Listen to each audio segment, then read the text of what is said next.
Et si les grandes fractures de l'histoire naissaient d'un silence plus glaçant qu'un coup de tonnerre? Depuis la fin de la Seconde Guerre mondiale, l'Allemagne s'était imposé un interdit: ne jamais refaire du continent son terrain de jeu, ni redevenir une menace. Jamais plus, ce serment avait forgé son identité, comme une balise morale ancrée dans chaque génération. Mais aujourd'hui, Berlin glisse lentement vers un tournant.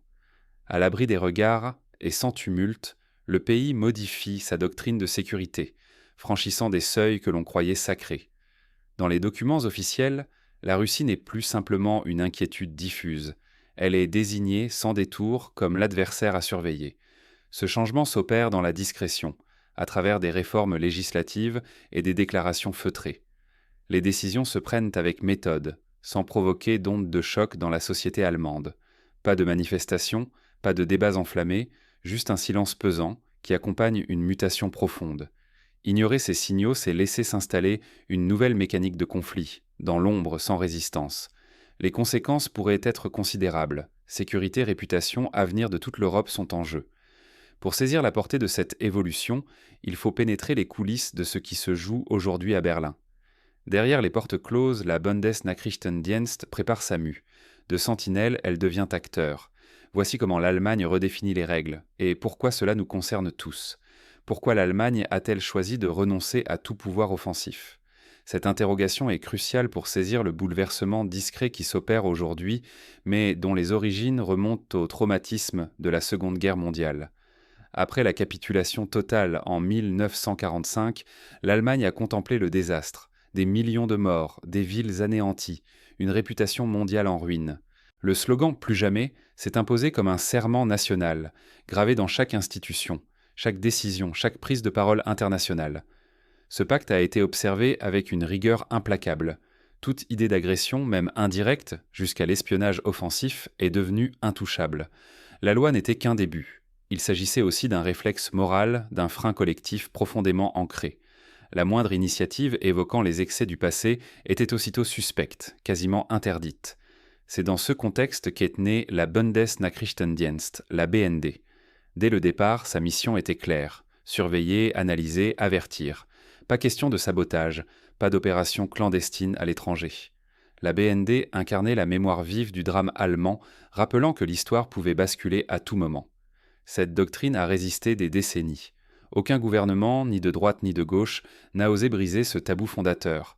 L'Allemagne moderne s'est construite sans griffes, préférant la légalité à la force, la transparence à l'ombre des intrigues. Mais ce choix, aussi vertueux soit-il, reposait sur une mémoire douloureuse. Nier ce passé, c'était risquer d'ouvrir à nouveau la porte à la tragédie. Chaque entorse au tabou faisait planer la menace d'un retour des ténèbres européennes. Cependant, l'histoire use la vigilance. Les générations changent, les certitudes s'effritent. Comment cette prudence absolue a-t-elle commencé à vaciller jusqu'à permettre l'émergence de nouveaux périls? Pour comprendre ce glissement, il faut explorer les tensions politiques récentes et la pression grandissante des alliés européens. C'est là que la transformation de la BND prend tout son sens. Comment l'Europe a-t-elle pu retomber dans le piège de la zone grise, ce territoire où tout acte se pare du manteau de la sécurité? Après la Seconde Guerre mondiale, l'Allemagne avait juré de ne plus jamais menacer l'équilibre du continent. Mais son intégration à l'organisation du traité de l'Atlantique Nord, puis l'ascension économique, ont peu à peu réveillé des ambitions longtemps étouffées. Sous l'œil vigilant des États-Unis, Berlin a lentement réappris le langage du pouvoir, d'abord à voix basse, puis sans plus craindre d'être entendu. Les crises en Ukraine, d'abord en 2014, puis surtout l'invasion de 2022, ont tout bouleversé. Les garde-fous d'hier, censés empêcher le retour des pratiques troubles, sont tombés en silence. La réforme récente du Bundesnachrichtendienst, le BND, légalise désormais ce que l'on taisait encore: l'immunité totale des agents opérant à l'étranger. Désormais, aucun agent du renseignement allemand n'a à se soucier des lois nationales, tant que ses actions restent hors frontières. Sabotage, cyberattaque, manipulation, recrutement, tout peut s'enchaîner, protégé par l'ombre administrative. Pas de triomphalisme public, la rupture se cache dans le langage technocratique, derrière des termes aseptisés comme sécurité nationale ou prévention des risques. La cible, elle, n'est plus diffuse. Il s'agit sans ambiguïté de la Russie. Ce n'est plus un terrorisme anonyme, mais un adversaire désigné, ses infrastructures, ses citoyens. Pour la première fois depuis des décennies, l'Allemagne assume d'inscrire Moscou au sommet de sa liste d'ennemis. Ce positionnement, désormais gravé dans la loi, est un point de non-retour. Autre virage, plus insidieux encore, l'âge minimum pour recruter des sources est abaissé à 16 ans, ouvrant la porte à l'exploitation des plus jeunes sous couvert d'intérêts collectifs. La surveillance numérique, elle, devient massive et automatique, visant également de simples Européens, parfois sans qu'ils ne le sachent, ni ne puissent jamais se défendre. Pour saisir la portée d'une telle bascule, il faut remonter à d'autres moments charnières de l'histoire européenne. Rappelons-nous l'année 1954, lorsque le service de renseignement britannique MI6, sous prétexte de défense nationale, mena l'opération Boot au Moyen-Orient. Ce fut un précédent, des actions secrètes menées sous couvert de l'État, légitimées par la peur d'un ennemi tout-puissant, mais cachant des abus de pouvoir. De même, durant la guerre froide, la France elle-même, par sa Direction générale de la sécurité extérieure, la DGSE, s'est engagée dans des opérations clandestines en Afrique, justifiées par la lutte contre le communisme. Le résultat ? Des conflits sans fin, des sociétés divisées et une confiance populaire érodée. On retrouve ici le même mécanisme. L'exception devient la norme, chaque dérogation au droit s'enchaîne, jusqu'à créer une réalité parallèle où la loi n'est plus qu'une façade. Accepter ce glissement, c'est accepter que l'Europe institutionnalise le recours à la guerre sale. C'est choisir l'impunité, car toute poursuite judiciaire devient illusoire. L'histoire enseigne que ces zones d'ombre mènent à l'érosion du droit, à la normalisation de la violence, à la perte de contrôle démocratique. Prenons un exemple concret.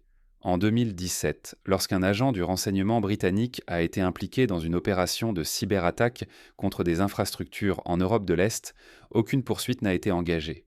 Pourquoi ? Parce que les lois nationales ne s'appliquaient manque pas hors du territoire et que l'administration a couvert l'affaire sous prétexte de sécurité nationale. Jusqu'où cette légalisation du secret va-t-elle transformer notre continent ? À quelle dérive devons-nous nous préparer alors que la frontière entre sécurité et abus s'efface jour après jour ? Mais cette évolution ne se limite pas à l'Allemagne. Elle révèle une mutation profonde du paysage sécuritaire européen. Qui désormais pourra tracer la ligne entre la protection légitime et la tentation du pouvoir sans limite ? Quand la loi se fait complice, qui défend encore les innocents ? Sous l'apparente froideur de textes récents, une mutation profonde s'installe. Désormais, l'immunité judiciaire accordée aux services de renseignement efface tout scrupule et dissout la chaîne de responsabilité. Les agents agissent dans l'ombre à l'abri des poursuites, autorisés par l'État à franchir toutes les limites au nom de l'intérêt supérieur. La procédure se mue en mirage et ceux qui disparaissent dans ces rouages n'ont plus d'avocats ni même de témoins. Certains agitent l'exemple israélien. Mais l'Europe n'est ni Tel Aviv, ni menacée en permanence, ni mue par la même urgence existentielle. Ici, la logique défensive s'estompe au profit d'une offensive justifiée par des idéaux flous. L'Union européenne, quant à elle, devient experte pour diluer la responsabilité. Tout le monde participe, personne n'assume. Derrière les bureaucraties, la décision individuelle se dissout, rendant quasi impossible l'identification d'un véritable coupable. La Russie n'est plus un simple prétexte. Elle devient le laboratoire de ces nouveaux pouvoirs. Ce ne sont plus des scénarios, mais des faits. Depuis plusieurs années déjà, les opérations clandestines se multiplient. Sabotage, cyberattaques, assassinats ciblés. Autrefois Tseppo et ces mots glacés dans les chancelleries, aujourd'hui ils rythment les relations entre l'Europe et Moscou. Le silence règne aussi bien au Parlement européen que dans les gouvernements nationaux.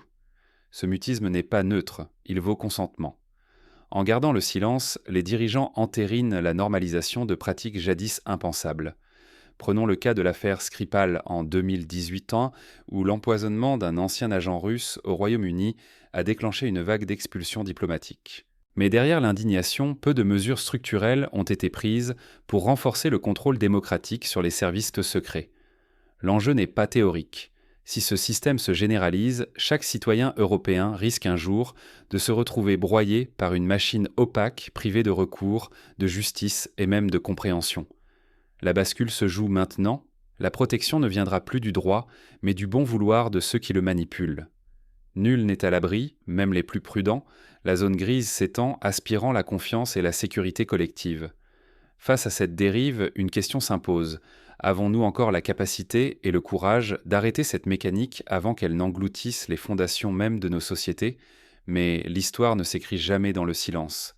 L'Allemagne, en modifiant le rôle de sa BND, impose à toute l'Europe une question que nul ne peut ignorer plus longtemps. Peut-on vraiment gagner contre un adversaire sans visage, armé de subterfuges, en utilisant les méthodes du passé ? L'histoire implacable a déjà répondu. Chaque tentative de retour en arrière n'a servi qu'à révéler la vulnérabilité de ceux qui s'accrochent à l'illusion d'un ordre révolu. À chaque fois que l'Europe a feint d'ignorer une agression hybride ou s'est réfugiée dans la passivité face à l'érosion silencieuse de ses bases, l'échec a été inévitable. Les lois anciennes et les protocoles rigides n'ont jamais suffi à stopper la progression des menaces masquées. Attendre, débattre ou réagir mécaniquement, c'est laisser à l'ennemi le loisir de s'adapter et de frapper, toujours ailleurs, toujours autrement. Les réponses bureaucratiques et symétriques, sanctions de façade, protestations publiques, enquêtes interminables, ne font qu'alimenter la machine adverse. L'ennemi se nourrit de notre prévisibilité, transforme le moindre vide légal en tremplin pour sa prochaine opération. Dans ce jeu d'apparence, seuls gagnent ceux qui manient l'ambiguïté comme une arme. Pour la Russie, le calcul est limpide, rendre la guerre cachée moins coûteuse et moins risquée que la paix. Pour briser ce schéma, il faut inverser les règles. La seule stratégie viable consiste à rendre ce type de conflit intenable sur le plan économique, politique et même personnel pour ses architectes. Cela exige de frapper là où l'adversaire n'attend rien, là où il ne peut anticiper ni répondre facilement. Il faut refuser la symétrie, inventer l'inattendu, penser hors du cadre. Mais il existe une autre forme de résistance, discrète et redoutable, la mémoire et la vigilance collective. Se souvenir, c'est refuser que l'exception devienne habitude. C'est rappeler, ensemble, que tout ce qui commence dans l'ombre finit par déborder, que le silence n'a jamais protégé les sociétés sur le long terme.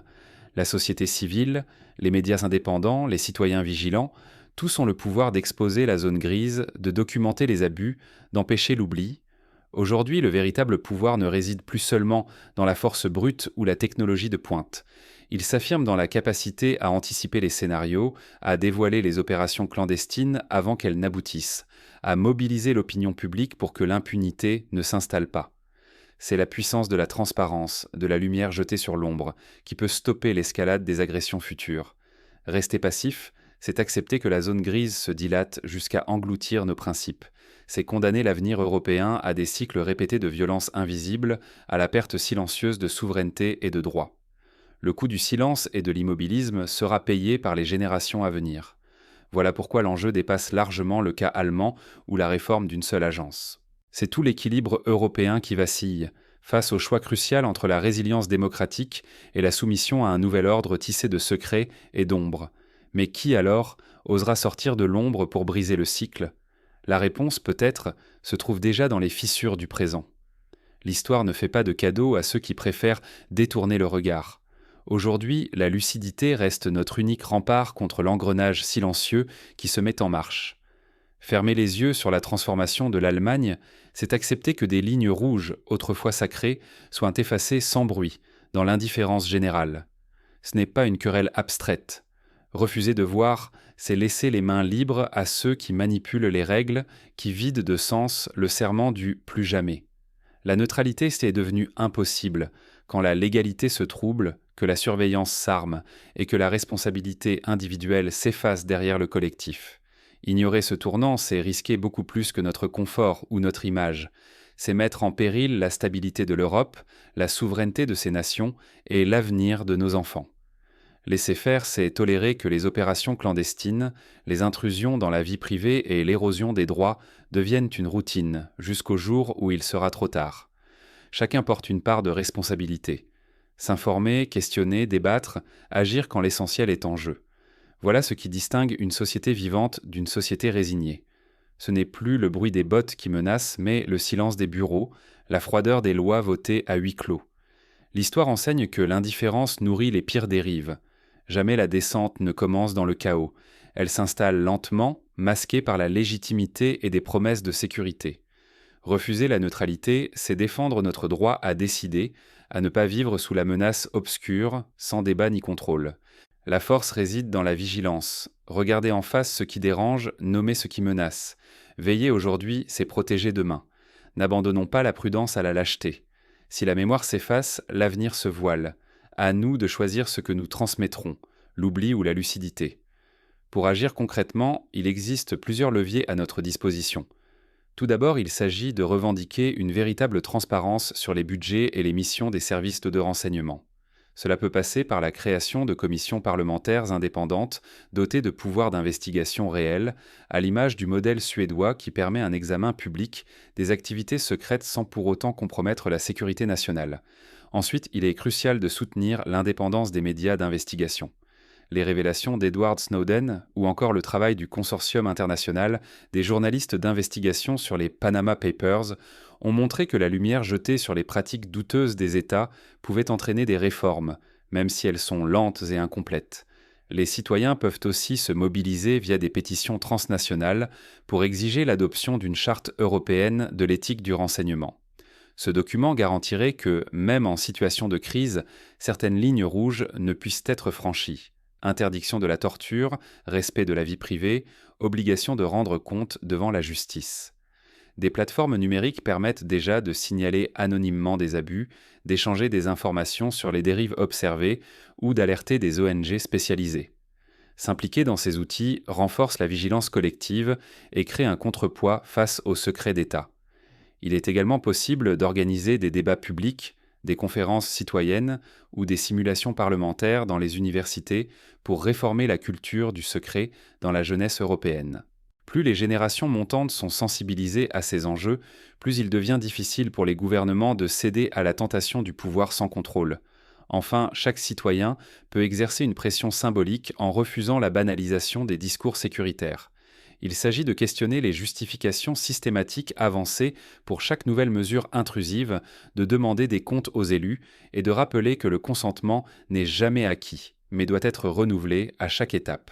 Plus concrètement encore, il est possible de s'inspirer d'exemples historiques positifs.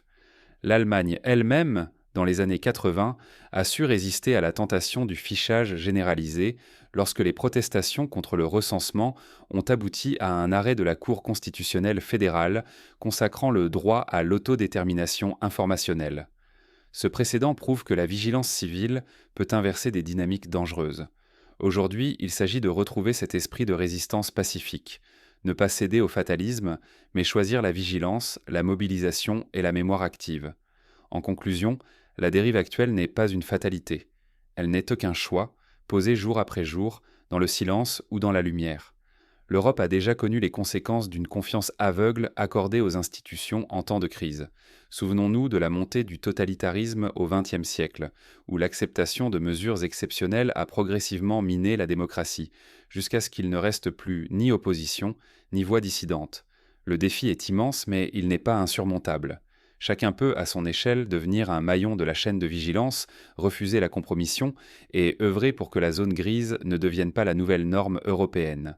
Il est encore temps de préserver ce qui fait la force de notre continent, l'équilibre entre sécurité et liberté, la responsabilité individuelle et la capacité à regarder l'histoire en face. L'enjeu est de taille, il s'agit de décider si, dans les décennies à venir, l'Europe sera un continent d'ombres ou de lumière. À nous d'en écrire la suite.